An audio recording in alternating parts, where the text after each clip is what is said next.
Bonjour à toutes et à tous. J'ai le plaisir de vous retrouver aujourd'hui pour ce webinaire sur les nouvelles mesures 2025. Je suis entourée des co-organisateurs de cet événement qui vont nous expliquer pourquoi ils ont tenu à nous rassembler ce matin. Bonjour Damien Charrier, président du Conseil national de l'Ordre des experts comptables. Bonjour Agnès, et merci cher Damien Ayantil de nous accueillir dans les locaux de la Caisse nationale de l'URSSAF pour ce webinaire. Je salue bien sûr toutes les consoeurs et les confrères qui sont connectés ce matin. On attend près de 1500, on a 1500 inscrits pour participer à ce webinaire. Et bonjour Damien Yantil, directeur de l'URSSAF Caisse nationale. Bonjour Agnès, bonjour Monsieur le Président. Merci beaucoup de vous être rendu disponible et puis bonjour à toutes et bonjour à tous. Donc, quelques explications sur cette rencontre ce matin que l'on a souhaité co-organiser pour Absolument, les missions à venir. absolument. Quelques mots d'introduction.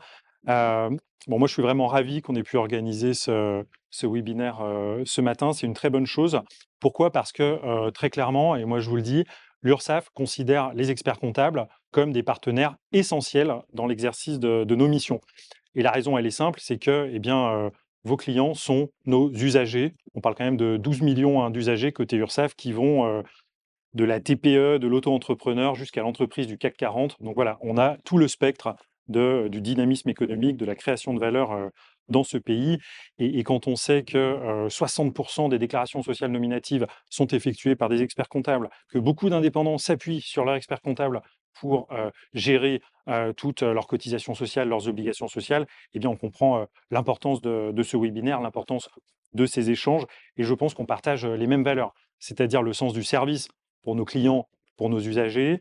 C'est le fait d'être pro-business, et c'est vraiment notre engagement à l'URSSAF.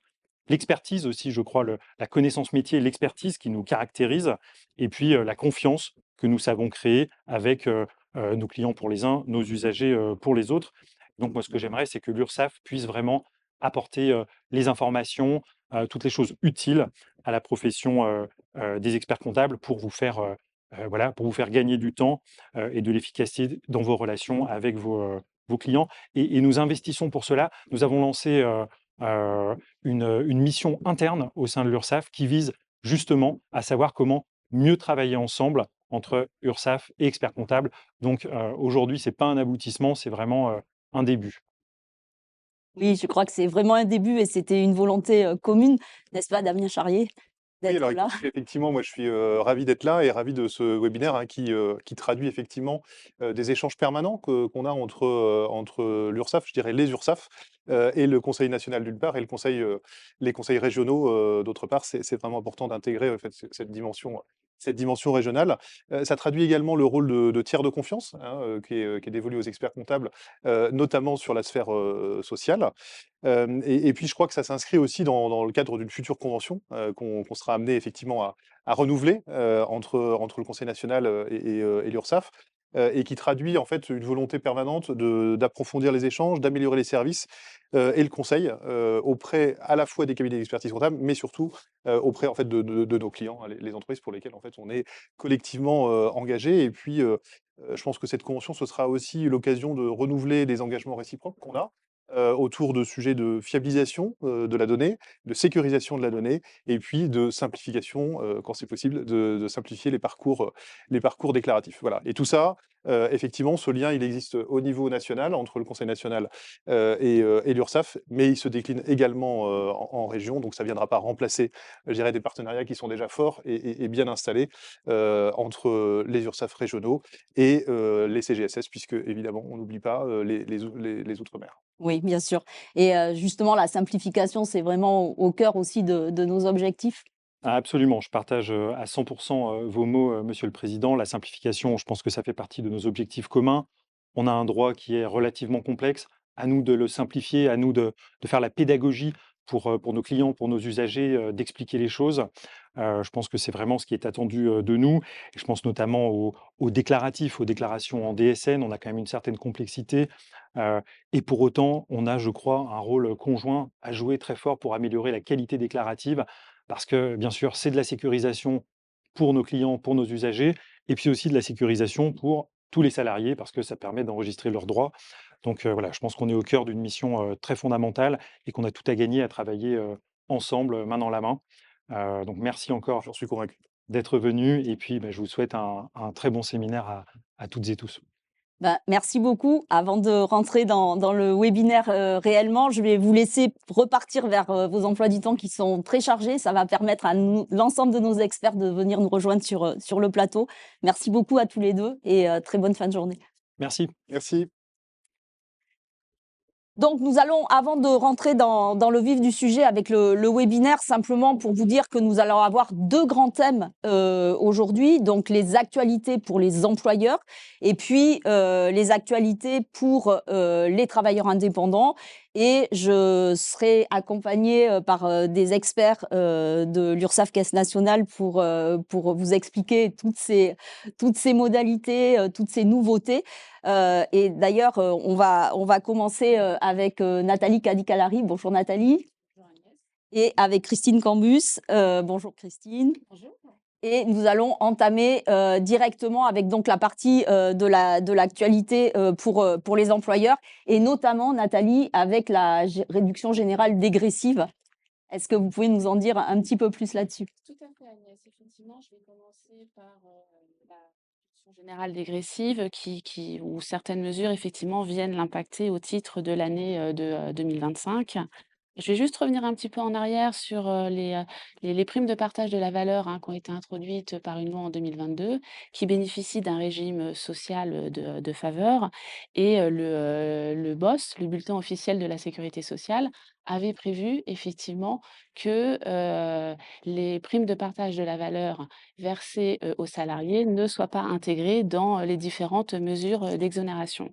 La loi de finances de 2025 revient en fait sur cette tolérance introduite dans le BOSS et précise qu'à compter du 1er janvier 2025, toutes les primes de partage de la valeur sont intégrées à la réduction générale dégressive.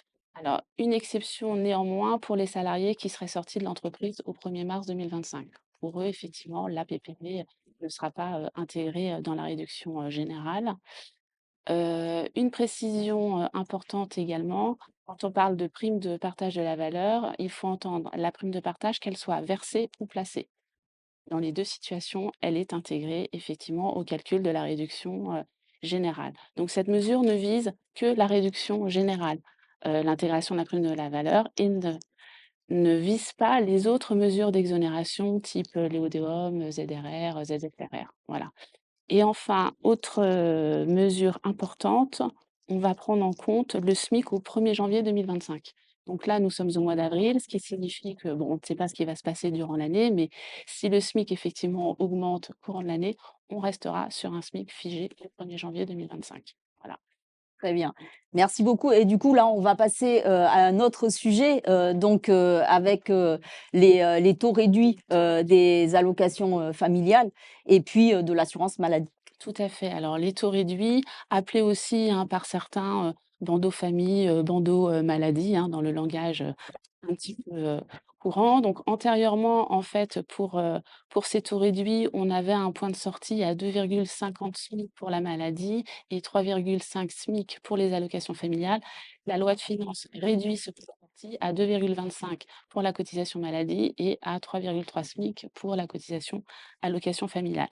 Là encore, on retient la valeur du SMIC au 1er janvier 2025 et cette mesure de point de sortie ne vise pas les réductions, les autres réductions que j'ai visées tout à l'heure, à savoir ZFRR, ZRR, GEI ou l'ODEOM, puisque là, les taux réduits restent à 2,5 et 3,5 SMIC, et on reste sur une valeur SMIC au 31 décembre 2023. Merci beaucoup. Voilà.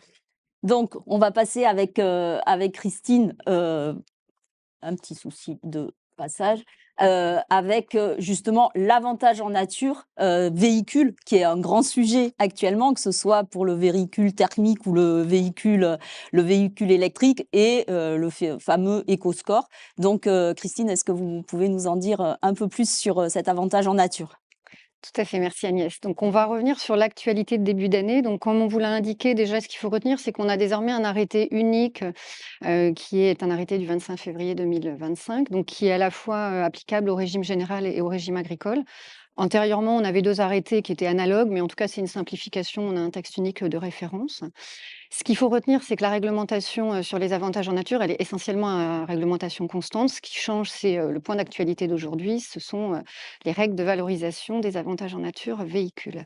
Je rappelle courtement les principes généraux qui ne changent pas. En fait, on est amené à évaluer un avantage en nature véhicule, en fait, quand on a une mise à disposition permanente d'un véhicule à un salarié. Et cette permanence de la mise à disposition permet un usage privé. Et c'est cet usage privé qu'on est amené à évaluer dans l'assiette sociale. En termes d'évaluation, les grands principes demeurent, c'est-à-dire que l'employeur a toujours une option, un choix dans l'évaluation. Soit il évalue au réel en fonction des dépenses engagées, soit il évalue de manière forfaitaire l'avantage en nature véhicule.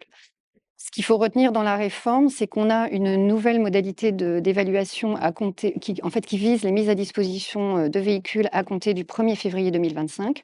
Pour les mises à disposition de véhicules qui sont antérieures à cette date, et donc tant que la mise à disposition continue auprès du salarié, on continue à appliquer les anciennes règles de valorisation. Donc, je vais vous parler d'abord des véhicules thermiques et après des véhicules électriques. Mais avant, un petit zoom sur les 2 grosses questions d'actualité liées à cette réforme, et qui est la question qui revient presque tous les jours. C'est comment on définit la date de mise à disposition et comment on formalise les choses. Alors peut-être déjà, ce qu'il faut retenir, c'est que cette question, en soi, elle n'est pas nouvelle. Elle a plus, je dirais, d'actualité parce qu'il y a maintenant une date charnière qui est le 1er février 2025. Mais la question de la datation dans le temps de l'avantage en nature, elle se posait déjà à chaque fois que vous mettez à disposition un véhicule. Vous êtes quand même obligé de définir la période d'emploi à partir de laquelle vous allez décompter un avantage en nature dans la paye. Donc de ce point de vue-là, voilà, le sujet était déjà préexistant. En termes de formalisme, il n'y a pas de changement non plus, c'est-à-dire qu'on n'a jamais eu un formalisme réglementé avec un formulaire type. On a toujours accepté tout type de document, donc ça peut être par exemple le contrat de travail si vous avez décidé de formaliser les choses au moment de l'embauche, ça peut être dans un avenant au contrat de travail, mais ça peut être tout document qui formalise cette mise à disposition entre l'employeur et le salarié considéré. Donc c'est vraiment, je dirais que ce qui est important, c'est d'avoir des documents probants qui permettent de dater dans le temps le début de la mise à disposition et puis le bénéficiaire de cette mise à disposition. On vous a mis 2 petits exemples dans la présentation, qui sont 2 illustrations qui ont été données en réponse aux questions qui ont pu être posées. Donc, par exemple, ce que le bulletin officiel de la sécurité sociale a précisé, c'est qu'on considère que le véhicule est mis à disposition à compter de la date d'attribution qui est fixée dans l'accord formel entre l'employeur et le salarié. Donc ça, c'est, je dirais, un peu le cas courant. Après, une petite illustration au travers d'une question qu'on a eue, c'est comment est-ce que c'est cette date formelle de l'accord ou comment ça se passe en cas de retard de la livraison du véhicule? On a l'exemple, par exemple, où en janvier 2025, vous aviez décidé et vous avez formalisé une mise à disposition qui devait démarrer en janvier. Pour des raisons extérieures à l'entreprise, le véhicule n'est pas livré en janvier, donc la mise à disposition n'a pas démarré. Le véhicule est livré en avril 2025. Dans ce cas-là, on est en présence d'une mise à disposition qui démarre en avril et donc on est sur les nouvelles règles de valorisation. Autre illustration, c'est le cas d'une entreprise qui a un véhicule qu'elle a acquis avant 2025 et qu'elle vient à mettre à disposition d'un salarié au mois de mai 2025. Vis-à-vis de ce salarié, la mise à disposition démarre en 2025, donc on est sur les nouvelles règles de valorisation. Ce qu'il faut retenir, c'est qu'on raisonne par rapport aux salariés considérés et par rapport au véhicule qu'on lui met à disposition. Donc c'est ça qu'on recherche à préciser dans le temps. Petite précision également concernant les mandataires sociaux, alors ce qu'on peut appeler les assimilés salariés, c'est-à-dire des personnes qui sont des fonctions de dirigeants dans les entreprises, mais qui sont affiliées à la sécurité sociale, ce qu'on appelle par détermination de la loi, c'est-à-dire on les affilie comme des salariés, alors même que ce ne sont pas des salariés, ils n'ont pas de contrat de travail au sens du Code du travail. On applique strictement les mêmes règles d'évaluation que pour un salarié. Alors là, on vous projette le nouveau barème de valorisation des avantages en nature, donc quand on est sur l'évaluation forfaitaire. Alors le barème, il a exactement la même économie que dans l'ancien dispositif. On distingue, ça correspond aux lignes à gauche, selon que le véhicule, il est acheté ou loué par l'entreprise. Et on a toujours dans ces 2 typologies de véhicules, achetés ou loués, la distinction selon que l'employeur prend en charge ou non les frais de carburant. Ensuite, vous avez, c'est exprimé avec les colonnes. Pour les véhicules achetés, on a toujours la règle qui est liée à l'âge du véhicule. Donc, on a une valeur de valorisation quand le véhicule a jusqu'à 5 ans et une valeur de valorisation quand il a 5 ans et plus. Donc, si je prends 2 illustrations, un véhicule acheté de plus de 5 ans, c'est la première ligne. On est à 10% du coût d'achat pour la valorisation. Et si on prend le cas d'un véhicule loué Alors, en location ou location option d'achat avec prise en charge des frais de carburant, c'est la dernière ligne. On est à une valorisation de 67% du coût global de la location. Oui, merci beaucoup pour ces précisions. Il y a eu beaucoup de questions sur ce sujet entre les moins de 5 ans, les plus de 50. Donc, je pense que ça amènera un certain nombre d'éléments pour les experts comptables qui nous écoutent. Véhicules électriques? Alors, pour les véhicules électriques, donc on a la même règle de cette date charnière, si je puis dire, c'est-à-dire qu'on distingue la mise à disposition qui est intervenue avant le 1er février 2025 ou à compter du 1er février 2025. Donc, pour les mises à disposition qui ont été faites antérieurement au 1er février, donc comme je le disais au début, on continuera à valoriser selon les anciennes règles tant que la mise à disposition perdure dans le temps. Pour les véhicules électriques, donc ces anciennes règles qui peuvent perdurer pour ces mises à disposition avant février 2025, elles prévoient qu'on applique sur la valorisation de l'avantage en nature un abattement de 50%. Donc on minore l'évaluation. Et cet abattement, il est plafonné avec une limite financière, il est plafonné à 2 000 € et 30 centimes. Pour les mises à disposition qui prennent effet à compter du 1er février 2025, 2 règles changent. À la fois l'abattement, donc l'abattement est plus important, il est de 70%, avec une limite financière de 4 582 €. Et on a une nouvelle condition, donc qui est cumulative. Pour bénéficier de l'abattement, il faut que le véhicule réponde à un critère d'éco-score minimum. Donc cette condition, elle est vérifiée le jour de la mise à disposition du véhicule. Et cette condition, elle se vérifie par rapport à une liste officielle qui est disponible en ligne. Vous retrouverez la référence en consultant le bulletin officiel de la Sécurité sociale. Donc voilà, ce sont ces grandes règles qui changent. Ce qu'on a rappelé, c'est que les frais d'électricité qui sont pris en charge par l'employeur ne sont pas à prendre en compte dans l'évaluation. Ça ne change pas. Et ça joue quelle que soit la date de mise à disposition du véhicule. On a pris une illustration qui, là encore, répond à une question qu'on a pu nous poser avant ce webinaire. Comment on valorise un véhicule électrique qui est mis à disposition donc, postérieurement au 1er février 2025, sachant que ce véhicule électrique ne répond pas aux critères d'éco-score minimum. Donc, dans ce cas-là, la règle que je vous ai indiquée, c'est qu'on ne peut pas appliquer l'abattement de 70%, le nouvel abattement. Et donc, on va valoriser, évaluer donc, cet avantage selon les règles de droit commun, en fait, en vous reportant au barème ou en utilisant l'évaluation au réel, puisqu'on a toujours le choix de l'évaluation. Merci beaucoup. Et d'ailleurs, on met un certain nombre de liens. Nos modérateurs vous mettent des liens directement dans les questions-réponses pour que vous puissiez avoir toutes les précisions également. Et puis, un petit sujet sur les bornes électriques peut-être. Oui, alors là, c'est plus sous forme d'actualité. Je ne vais pas vous représenter toutes les règles sur les bornes. Il faut juste garder en mémoire que sur les bornes électriques, les règles de valorisation de l'avantage qui est lié à la mise à disposition de la borne, c'était des règles qui étaient limitées dans le temps, en fait. Donc, en fait, la première actualité liée à l'arrêté paru au journal officiel, c'est de prolonger à nouveau pour 3 années ces règles de valorisation. Donc, pour l'année 2025, 26 et 27, on continue à appliquer les mêmes règles. Donc, ces règles, elles sont dans l'économie globale, c'est qu'on n'évalue pas l'électricité qui peut être fournie sur une borne qui est située sur le lieu de travail. Donc, c'était déjà le cas et ça perdure. Et pour l'évaluation de la mise à disposition de la borne en dehors du lieu de travail, donc principalement, ça vise le cas du domicile du salarié. C'est plutôt dans ces situations que la question se pose. On est toujours sur les règles antérieures et on va valoriser ou non un avantage selon ce qui se passe à la fin du contrat, au terme du contrat de travail avec ce salarié. Donc là, je vous invite à vous reporter au boss, puisqu'effectivement, rien ne change. Là aussi, on met un lien dans le chat. Contrat d'apprentissage. On continue avec vous, Christine. Oui, Agnès. Alors, sur les contrats d'apprentissage, on a une réforme qui vient changer les règles pour les contrats qui sont conclus, dont l'exécution démarre au plus tôt à compter du 1er mars 2025.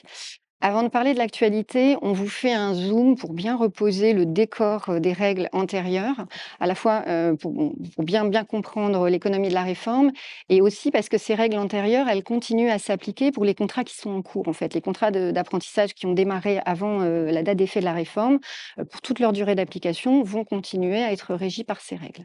Donc, dans les règles de ces contrats, du point de vue du salarié, on a une exonération des contributions sociales, donc la CSG et la CRDS. Donc cette exonération, elle vaut pour la rémunération. Elle ne valait pas et elle ne vaut toujours pas en présence d'un intéressement ou d'une participation versée dans l'entreprise, puisque là, on est en présence de 2 éléments accessoires de rémunération qui sont soumis à ces contributions. On a également, du point de vue du salarié, une exonération des cotisations sociales, alors qui est limitée à 79% du SMIC. Donc au-delà, il n'y a pas d'exonération. Ça, c'est la règle que vous connaissiez avant la réforme. Pour apprécier le franchissement de ce seuil, toutes les règles sont expliquées dans le BOS. Cette doctrine ne change pas et vous pouvez toujours y faire référence. On rappelle ce qui se passe côté cotisation employeur. Donc pour les employeurs qui relèvent du secteur privé, on a l'application de la réduction générale dégressive des cotisations patronales. Et pour les employeurs de droit public, on est sur une exonération de cotisations patronales qui est, elle, limitée dans la même limite de 79% du SMIC. Là encore, pour apprécier le franchissement du seuil, voilà, je vous renvoie à la lecture du BOS. Alors, la réforme et son économie. Donc la réforme, ce qu'il faut retenir, c'est qu'elle change, pour le salarié, en fait. C'est ces règles-là qui sont modifiées. Donc on n'a plus une exonération totale des contributions sociales. On a maintenant une exonération plafonnée pour les contributions sociales, donc CSG, CRDS. Et pour les cotisations sociales et l'exonération associée, on a un abaissement du seuil. Donc aujourd'hui, on a un seuil unique qui n'est plus qui est de 50% du SMIC. Donc voilà, on n'est plus sur le 79%. Et toute la rémunération qui est inférieure à ce seuil de 50% du SMIC, elle est exonérée de cotisations sociales et elle est exonérée de CSG-CRDS. Comment on apprécie ce seuil? Donc, pour apprécier ce seuil, on va prendre en compte les règles qu'on applique pour l'assiette sociale, en fait, qui correspond à la doctrine du BOS. Ça veut dire qu'on prend tous les éléments de rémunération. À ce stade-là, on n'applique pas l'abattement pour frais professionnels qu'on connaît en matière de contribution sociale et on n'ajoute pas d'éléments de rémunération accessoires qui sont eux-mêmes soumis à la CSG. J'y viens après, on est vraiment sur la recherche des éléments de rémunération purs, si je puis dire. Donc une fois que vous avez déterminé cette rémunération et que vous avez pu vérifier le franchissement ou non du seuil de 50%, vous allez regarder en présence d'une part qui excède les 50% du SMIC. Cette part, vous allez la soumettre aux cotisations sociales et vous allez la soumettre à CSG-CRDS. Donc là, on va revenir dans le droit commun de la CSG-CRDS, c'est-à-dire qu'on va appliquer à cette part l'abattement de 1,75% pour les frais professionnels et on va intégrer dans l'assiette CSG-CRDS des éléments accessoires qui ont vocation à y entrer. C'est le cas, par exemple, de la participation de l'employeur à la protection sociale complémentaire. Comme je l'indiquais au début, donc ces nouvelles règles, elles ne visent que les contrats qui sont conclus à compter du 1er mars. Alors, c'est pas spécifiquement la date de conclusion qui compte, c'est vraiment les contrats dont l'exécution démarre à compter du 1er mars. On peut avoir conclu le contrat dans les tout derniers jours de février pour une prise d'effet. C'est vraiment la date d'effet juridique du contrat, à quel moment finalement l'apprentissage démarre. Tous les contrats antérieurs, on applique les anciennes règles, comme je le disais. Et toute cette réforme, elle s'applique également aux apprentis du secteur public. D'accord. Toujours sur cette partie de contrat d'apprentissage avec le déclaratif. Voilà, un petit zoom sur le juste, déclaratif voilà. avec les codes types que je ne connais pas par cœur. Alors, très rapidement, voilà, on vous rappelle le code type 260 à utiliser pour la déclaration de la CSG et on vous remet l'économie des codes types utilisables à la fois pour la part de rémunération qui est en dessous du seuil de 50%. Donc, vous avez une déclinaison secteur privé, secteur public et puis avec une variante à chaque fois pour l'Alsace-Moselle. Et puis, vous avez en dessous les codes types sur la part de rémunération qui excède le seuil de 50% avec la distinction secteur privé et public et puis la petite variante Alsace-Moselle. Je vous laisse vous reporter après à la Oui, bien sûr. présentation. On parlait tout à l'heure de fiabilisation des données, ça pourra aider justement à fiabiliser ces données et à fiabiliser les DSN qui seront effectués. Nathalie, je reviens avec vous sur quelques mesures diverses avec peut-être un petit focus plus sur l'attribution gratuite d'actions. Effectivement, Agnès. Alors sur l'attribution gratuite d'actions, parce qu'en fait, on a eu effectivement un certain nombre de questions par rapport à ce dispositif, puisque auparavant, en fait, les attributions gratuites étaient soumises à une contribution patronale de 20%. Et effectivement, la loi porte cette contribution à 30% à partir du 1er mars 2025. La question qu'on a eue est liée en fait au fait générateur et à savoir effectivement quel était le fait générateur de cette nouvelle contribution. Et en fait, c'est bien la date d'acquisition. Donc vous pouvez avoir effectivement des actions qui ont été attribuées, antérieurement, mais à partir du moment où elles sont acquises à compter du 1er mars 2025, effectivement, le taux est de 30%. Alors on a mis un petit détail aussi sur le déclaratif, puisqu'effectivement, donc antérieurement, les employeurs utilisaient le code type personnel 551, qui correspondait effectivement à la contribution de 20%. Donc ce code type sera fermé au 28 février 2025 et ils devront dorénavant utiliser le code type personnel 268 pour déclarer cette nouvelle contribution de 30%. S'agissant des jeunes entreprises innovantes et des jeunes entreprises de croissance, là pareil, les entreprises pour bénéficier de cette exonération doivent remplir un certain nombre de conditions. Comme Christine, je renvoie en fait les employeurs et les déclarants au bulletin officiel de la Sécurité sociale qui retrace bien effectivement ces mesures d'exonération. Et là, c'est juste un petit zoom sur une condition puisqu'effectivement, ils devaient réaliser des dépenses de recherche minimales exprimées en pourcentage des charges fiscalement déductibles. Et à compter du 1er mars 2025, donc les dépenses de recherche doivent représenter désormais 20% pour les jeunes entreprises innovantes et de 5 à 20% pour les jeunes entreprises de croissance. Et ces nouvelles dispositions s'appliquent aux entreprises dont l'exercice est clos après le 28 février 2025. Et juste un petit mot pour Pour les aides les aides, FNR ouais. et les BER, en fait, on a une prolongation Bien sûr. des exonérations jusqu'au 31 décembre 2027. Ok, merci beaucoup. Je reviens avec vous, Christine, sur un petit focus sur les heures supplémentaires et complémentaires. Oui, alors là, ce qu'il faut retenir dans l'économie, c'est on est aussi sur une mesure de prolongation. Là, on est sur le cas spécifique en fait où les salariés peuvent renoncer à des journées ou demi-journées de réduction du temps de travail et les convertir en rémunération. Donc cette monétisation en fait des jours de repos, elle est prise en compte. Ça constitue des heures supplémentaires ou complémentaires et c'est à ce titre-là qu'on peut y appliquer la réduction des cotisations salariales au titre des heures supplémentaires et complémentaires. On était en présence avant réforme d'un dispositif qui s'appliquait jusqu'au 31 décembre 2025 et en fait l'actualité c'est de prolonger ce dispositif d'une année jusqu'au 31 décembre 2026. Donc en cas de monétisation dans ces conditions-là, on pourra comme aujourd'hui appliquer la réduction des cotisations salariales. Très bien. Alors un petit zoom Un sur petit zoom. Alors, pas forcément sur le montant parce que tout le monde est au courant, etc., mais plutôt sur l'impact de la diminution du taux assurance chômage. Alors effectivement, aujourd'hui, on sait tous que en matière d'assurance chômage, la cotisation employeur diminue au 1er mai et on a également connaissance de la part mutualisée du taux de cotisation accident du travail, maladie professionnelle qui a été publié au journal officiel.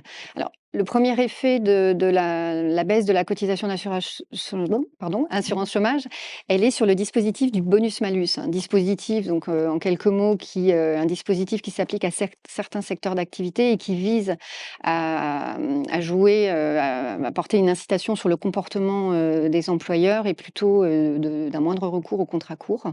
Donc la baisse de cette contribution employeur, elle a un premier effet, c'est la minoration de 0,05% donc du taux de cotisation employeur va s'appliquer aux taux modulés qui sont actuellement en vigueur et qui sont valables jusqu'au 31 août 2025. Et le deuxième effet, c'est que les taux planchers et plafonds qui sont pris en compte pour faire varier la contribution employeur dans le cadre du dispositif bonus-malus sont adaptés.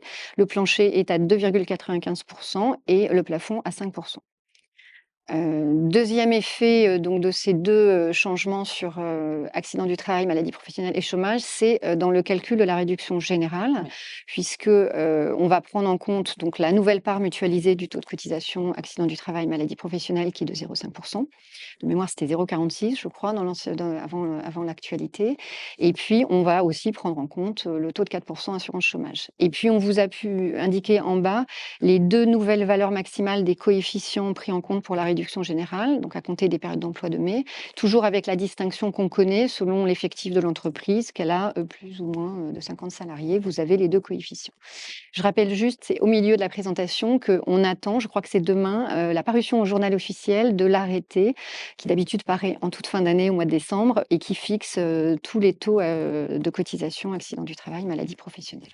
Donc, à voir dès demain, très certainement. Décompte des effectifs, Alors, aussi avec notamment les groupements d'employeurs entre la LFSS 2024 et 2025. Alors effectivement, l'actualité sur les effectifs, elle est vraiment centrée sur ces groupements d'employeurs. Je rappelle juste le groupement d'employeurs, c'est une structure qui permet de mutualiser les besoins de main-d'œuvre et donc ils fonctionnent avec des membres auprès desquels des salariés sont mis à disposition. Avant la réforme, on était en termes de décompte des effectifs, sur une économie, je dirais, simple. On devait comptabiliser au niveau du groupement à la fois les salariés permanents et les salariés mis à disposition. On a une première étape de réforme qui était dans la loi de financement de la sécurité sociale pour 2024 et qui était venue préciser que les salariés mis à disposition par le groupement ne sont pas comptabilisés dans l'effectif du groupement, mais seront comptabilisés dans l'effectif des entreprises utilisatrices, donc de ces salariés, à compter de 2026. Ça, c'était ce qu'on connaissait en début d'année 2024. La loi de financement de la sécurité sociale pour 2025, elle est venue supprimer la comptabilisation, le principe de comptabiliser les effectifs dans l'entreprise utilisatrice, et ce, dès cette année. Donc, ce qu'il faut retenir en synthèse, c'est que depuis le 1er janvier 2025, on va comptabiliser dans le groupement les effectifs permanents. On ne comptabilise pas les salariés mis à disposition par le groupement, sauf en matière de tarification des accidents du travail et maladies professionnelles. Merci beaucoup.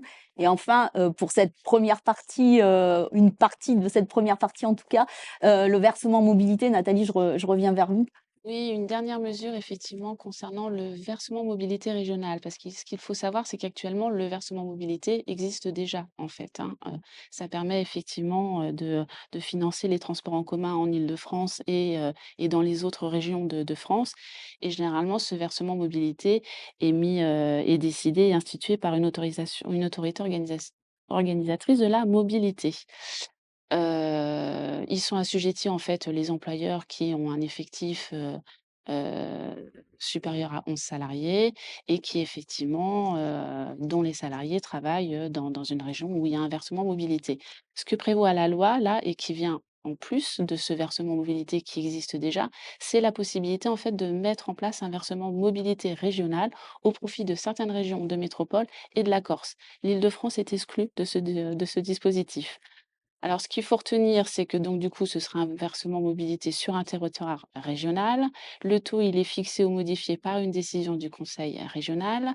Le taux maximum est de 0,15% de la masse salariale et ce taux peut être réduit ou porté à zéro en fonction du périmètre d'établissement public de coopération intercommunauté de la région. Comme pour le versement mobilité qu'on connaît déjà, les entreprises concernées, c'est les entreprises qui ont un effectif de 11 salariés ou moins. Avec les règles de computation des effectifs, qu'on connaît, hein, et qui sont rappelées, dans le bulletin officiel de la sécurité sociale et application également de la règle de neutralisation en cas de franchissement de seuil d'effectifs. Donc ce versement est vraiment un nouveau versement mobilité régionale et qui est vraiment distinct du versement mobilité qu'on connaît, actuellement. Et ce qu'il faut également retenir, c'est qu'actuellement les modalités déclaratives sont en cours en fait de définition. Voilà. Merci à toutes les deux. Vous allez rester avec nous parce qu'on posera un certain nombre de questions en direct que nos modérateurs nous auront transmises. Et je vais accueillir nos deux derniers experts, donc Pierre-Sylvain Guély. Bonjour Pierre-Sylvain. Et Olivier Dachicourt. Bonjour Olivier. Bonjour. On va continuer avec Pierre-Sylvain dans un premier temps en faisant un tout petit rappel parce qu'on a beaucoup communiqué avec vous pour ce montant net social. Et puis, on verra une petite nouveauté avec un compte-rendu métier annuel. Donc, Pierre-Sylvain, je vous laisse la parole. Merci Agnès. Tout à fait. Donc en termes de conformité des données, on souhaitait d'abord faire un rappel en effet sur le montant net social. C'est une donnée que vous déclarez depuis janvier 2024. Ce montant net social, en revanche, la nouveauté, c'est que depuis le 1er mars 2025, il est pré-rempli dans toutes les déclarations trimestrielles de ressources des allocataires de la caisse d'allocation familiale. Et ce, pour le bénéfice du RSA ou de la prime d'activité. Donc on est sur un déploiement qui a été en 2024 expérimental, puis généralisé effectivement depuis le 1er mars 2025. La qualité du montant net social déclaré est donc d'autant plus importante parce que ce montant net social pré-rempli permet de simplifier les démarches des allocataires, bien sûr, mais de limiter les erreurs de déclaration, mais aussi d'éviter les risques de fraude. En quelque sorte, on est donc dans une étape essentielle du programme de solidarité à la source et vous, dans les cabinets d'expertise comptable, vous jouez un rôle décisif dans la réussite de ce programme.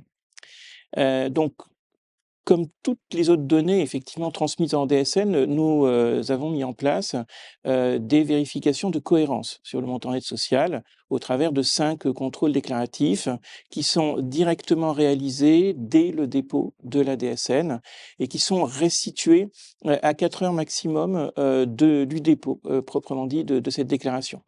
En cas d'anomalie identifiée, l'URSSAF effectivement vous informe par un compte-rendu métier normalisé, qui est donc intégré directement dans vos logiciels de paye.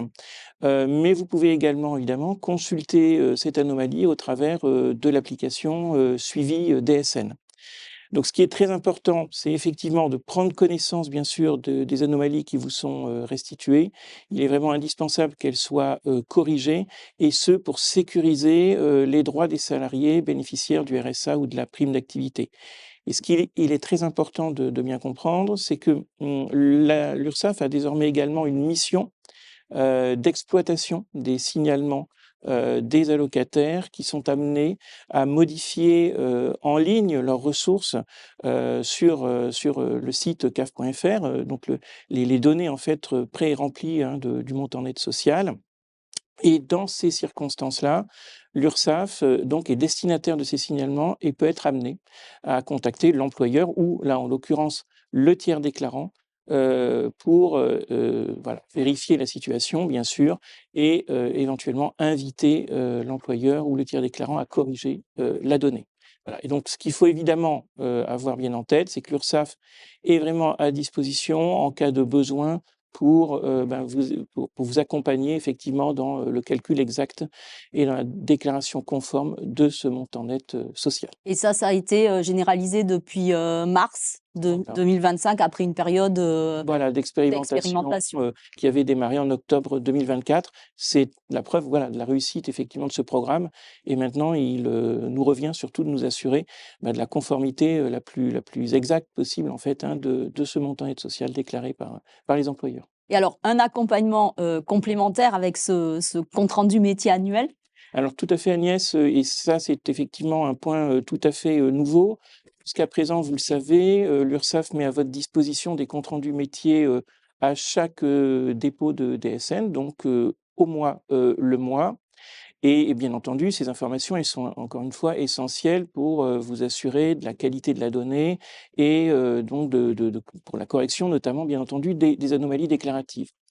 La nouveauté, effectivement, désormais, c'est que nous allons transmettre un compte-rendu métier normalisé de rappel annuel qui a été alors d'ores et déjà mis à disposition pour les entreprises déclarant au 5 de chaque mois les 23 et 24 avril dernier. Et pour les entreprises déclarant au 15 de chaque mois, ce compte-rendu métier annuel va être mis à disposition ce vendredi 2 mai. En l'occurrence, donc ce compte-rendu métier va récapituler l'ensemble des anomalies persistant dans vos déclarations sociales au titre de l'exercice 2024. Et donc, vous êtes évidemment vivement invité à prendre connaissance de ces anomalies non corrigées pour pouvoir effectivement en assurer effectivement la mise en conformité. La consultation de vos comptes rendus métiers, que ce soit mensuellement, mais également évidemment annuellement, cette consultation est vraiment nécessaire pour voilà, identifier et corriger rapidement les erreurs déclaratives, garantir la conformité des droits et surtout les droits finalement des salariés déclarés et assurer pour votre client le bon calcul de vos cotisations sociales. Voilà, donc ça c'est une première étape qui intervient cette année. Donc en effet, avec effectivement une mise à disposition des anomalies déclaratives observées en 2024. En 2026, nous serons sur une seconde étape avec en effet mise à disposition d'un compte-rendu métier annuel, mais qui précédera un dispositif sur lequel on reviendra plus tard, de la DSN de substitution. Bien sûr. On aura l'occasion d'en reparler longuement avec les experts comptables. Merci beaucoup Pierre-Sylvain. Olivier, on va passer aux indépendants et donc à cette fameuse réforme de l'assiette sociale qui avait été initiée dans la loi de financement 2024, précisée en 2025. Vous pouvez nous remettre le contexte un petit peu de cette réforme? Oui, effectivement, c'est une réforme qui est assez attendue. Et là, la LFSS pour 2025, elle vient nous préciser son calendrier de mise en œuvre. Donc, elle s'appliquera aux cotisations 2025 et sa mise en œuvre se fera en 2026, au moment où les cotisations 2025 seront régularisées, à savoir suite à la déclaration de revenus qui arrivera à partir d'avril 2026. Donc, concrètement, cette réforme, qu'est-ce qu'elle va faire? C'est que vous savez, aujourd'hui, au niveau de l'assiette de CSG, il y a un distinguo avec l'assiette des autres cotisations. Et ben cette réforme, elle vient harmoniser ces 2 assiettes, c'est-à-dire qu'il y aura vraiment un même niveau d'assiette et la déduction réelle des cotisations sera remplacée par un abattement forfaitaire de 26 qui sera applicable à tous les travailleurs indépendants. Alors ça, c'est très intéressant et il y aura des plafonds, bien sûr, pour cet abattement. On va y revenir et puis on va aussi donner quelques exemples pour, rentrer un peu plus dans le vif du sujet. Donc on peut, d'ores et déjà dire, peut-être quelques informations sur, cette baisse de la CSG et la hausse d'autres cotisations, mais pour une bonne cause finalement, pour, améliorer aussi les prestations. Oui, tout à fait. Alors, déjà, j'aimerais revenir sur un point, je pense qu'on y reviendra ensuite, mais il faut aussi savoir que les auto-entrepreneurs sont indirectement impactés par la réforme, puisqu'en raison du principe, donc en raison de la réforme et du principe d'équivalence qui existe entre les différents régimes sociaux applicables aux travailleurs indépendants, les taux des auto-entrepreneurs, dans leur ensemble, vont augmenter au 1er janvier 2026. Et cette augmentation vient en complément de celle qui avait pu être annoncée en 2024, qui était progressive sur 3 ans. Donc cette augmentation vient venir en plus. Alors effectivement, cette augmentation, elle ne concernait que ceux qui étaient en bénéfices non commerciaux, donc avec une augmentation en juillet 2024, une en janvier 2025 et une autre prévue déjà en janvier 2026. Donc à ces augmentations-là vont arriver d'autres augmentations, mais pour l'ensemble des activités, ce qui amènera peut-être, en fonction de ces augmentations, certains auto-entrepreneurs à souhaiter basculer côté régime réel et donc à se rapprocher d'experts comptables pour faire cette bascule qui est pas du tout anodine. Donc ça, c'est vraiment important de le préciser. Il faudra bien suivre ces évolutions et c'est vraiment important qu'ils se fassent accompagner dans ce passage-là parce qu'on passe d'une comptabilité hyper simplifiée à une comptabilité, je dirais, plus classique d'une entreprise. Tout à fait. On va rentrer un peu plus dans le détail des Oui. augmentations, des diminutions des taux. Alors, je l'évoquais, en fait, il faut vraiment retenir, c'est que cette réforme de l'assiette sociale, elle embarque, 2 aspects. Le premier, je l'ai évoqué, c'est l'alignement des assiettes entre la CSG et celle des autres cotisations.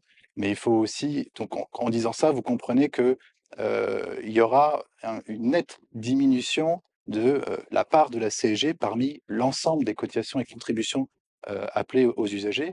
Et donc le principe, c'est que cette baisse finalement de CSG sera compensée par une hausse, d'autres cotisations, donc des cotisations qu'on appelle plus contributives, comme, la retraite, la maladie. Donc il faut s'attendre à avoir une hausse des taux retraite et maladie et moins de CSG. Et tout ça pour un montant global de cotisation équivalent à ce qu'on connaît aujourd'hui. Donc plus de droits. On va voir ça. Il y a plus de droits, effectivement, et pour un grand nombre, en tout cas, une certaine une diminution, on va dire même, de ces cotisations. Donc, on a vu là pour les artisans, commerçants et professionnels libéraux, pour la maladie, on passe quand même de certains taux. Si vous voulez revenir dessus pour Oui. donner un petit peu un exemple de l'augmentation de ce taux. Oui, donc là, on va vous présenter dans les slides qui arrivent un certain nombre de chiffres. Alors, je vais peut-être déjà vous clarifier ce que signifient les sigles AC, PLNR, PLR. Donc, ça signifie artisan, commerçant, profession libérale non réglementée et profession libérale réglementée. Donc, pour l'ensemble des travailleurs indépendants, pour tous ces publics-là, le taux maladie, aujourd'hui, il est progressif, il va de 0 à 6,5%. Là, il ira de 0 à 8,5%, donc il sera toujours progressif.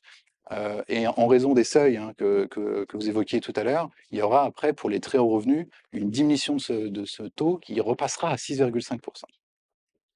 Côté indemnité journalière, en revanche, pas de changement. OK.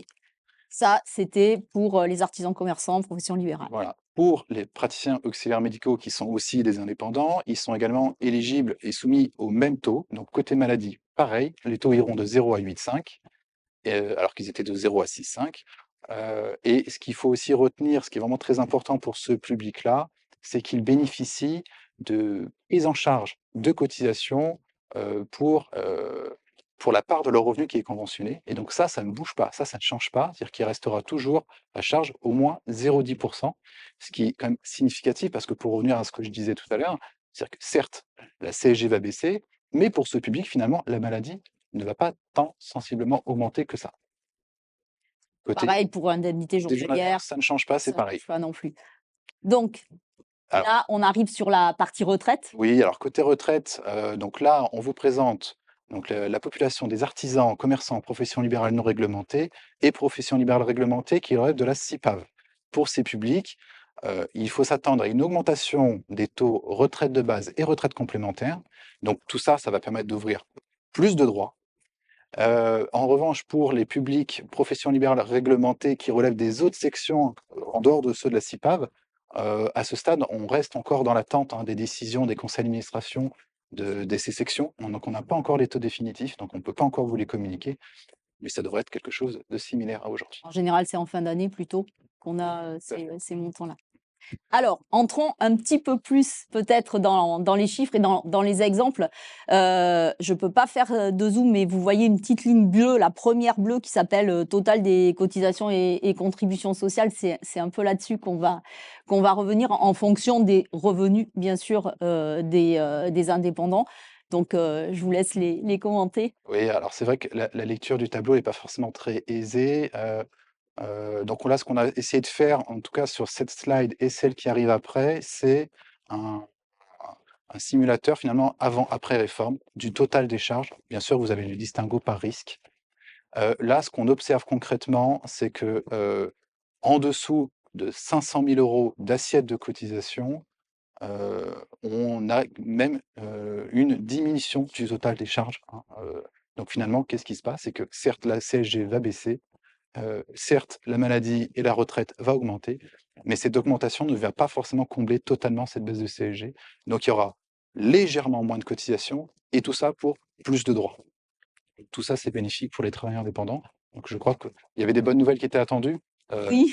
Ça semble être en tout cas une bonne nouvelle. Moins de cotisations et plus de droits. Oui, pour une grande majorité des petites entreprises, en tout Oui. cas, on est plutôt sur une diminution globale en fait des cotisations, et on voit que voilà, il faut vraiment arriver sur des revenus un peu plus conséquents quand même pour avoir une augmentation. Tout à fait. On va passer sur le RSPM. Alors, c'est le régime simplifié pour les professions médicales, puisque là aussi, plusieurs évolutions, et dont une dès cet été. Oui, tout à fait. Alors, ce dispositif simplifié, il est aujourd'hui destiné aux médecins remplaçants. Il a vocation à évoluer en 2 temps. Déjà, au 1er juillet 2025, il sera étendu aux médecins qui exercent en cumul emploi-retraite et également aux médecins qui participent aux campagnes de vaccination. Donc ça, c'est vraiment la première étape. On va étendre le périmètre de ce dispositif. Et dans un deuxième temps, au 1er janvier 2026, un peu comme je l'évoquais tout à l'heure pour les auto-entrepreneurs, en raison de la réforme de l'assiette sociale et du principe d'équivalence entre tous les régimes, les taux vont également augmenter pour ce public. Et il y a également une augmentation des seuils de bascule vers le dispositif classique qui est à prévoir. On ne connaît pas aujourd'hui encore les nouveaux montants de ces taux ou les nouveaux seuils. Néanmoins, des premières informations qu'on peut avoir, on sait que les seuils de bascule seront sensiblement supérieurs à ceux qu'on connaît aujourd'hui. Donc c'est plutôt une bonne nouvelle. Et juste pour revenir peut-être sur le cumul emploi-retraite, jusqu'à aujourd'hui, ils étaient obligés de se déclarer comme remplaçants. À partir du 1er juillet, ils pourront passer par cette offre vraiment très simplifiée. Donc ça va aussi permettre une simplification plus globale sur cette offre-là. Tout à fait, c'est la grande nouveauté, effectivement. D'accord.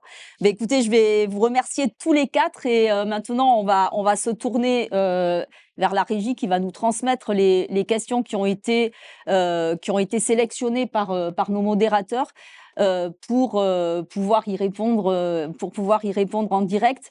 Et je vais commencer avec une première question que je suis en train de recevoir. Peut-être encore des questions sur l'éco-score. Est-ce qu'on peut repréciser les conditions d'abattement, Christine? C'est plutôt vers vous que je me tourne pour la réponse.